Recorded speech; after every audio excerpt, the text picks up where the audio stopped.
দূর থেকে কোনো জিনিসকে দেখে বিচার বিশ্লেষণ করা খুবই সহজ, কিন্তু কাছে গেলেই কেবলমাত্র তার যে সমস্যাগুলো আছে, দুঃখগুলো আছে, কষ্টগুলো আছে, সেগুলো উপলব্ধি করা যায়। আমার পাশে যে গাছটি দেখতে পাচ্ছেন, খুব সুন্দর একটি হিজল গাছ।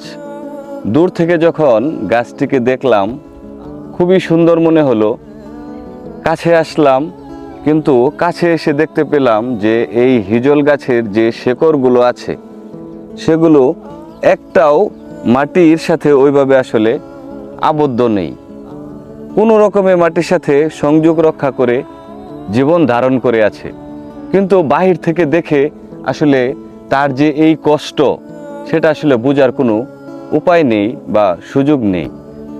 আমাদের সমাজেও ঠিক এরকম অনেক মানুষ আছে যাদেরকে বাহিরের বেশভূষা, চাল চলন, কথাবার্তা বা আচার আচরণ দেখে আপনি হয়তো ভাবতে পারেন তারা অনেক সুখী, অনেক আনন্দে আছে, অনেক ভালো আছে। কিন্তু আপনি যখন তাদের কাছে আসবেন, তাদের দুঃখগুলো, তাদের কষ্টগুলো, তাদের ক্ষতগুলো যখন আপনি অনুধাবন করতে পারবেন, তখন আসলে বুঝতে পারবেন তারা কতটা কষ্টে আছে, কতটা বেদনার সাথে জীবনযাপন করে। আর অধিকাংশ মানুষ তারা চায় না তাদের ক্ষতগুলো, তাদের দুঃখগুলো মানুষকে দেখিয়ে বেড়াক। কারণ দুঃখ যতক্ষণ পর্যন্ত নিজের কাছে থাকে ততক্ষণ পর্যন্তই তা নিরাপদ। যখন সেটা অন্যের কাছে চলে যায় তখন সেটা হাসি এবং ঠাট্টার খোরাক হয়ে দেখা দেয়। এই গাছটিও ঠিক এরকম একটা পরিস্থিতিতে আছে, কিন্তু বাহির থেকে দেখে আসলে অনুধাবন করার কোনো সুযোগ নেই।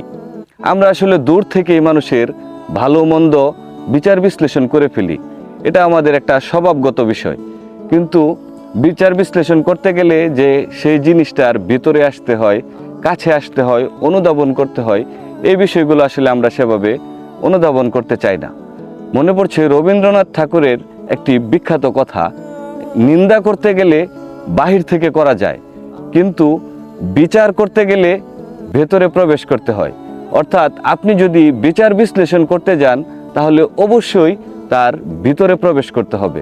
বাহির থেকে শুধু নিন্দাই করা যায়, ভালোবাসা যায় না, বিচার বিশ্লেষণও করা যায় না।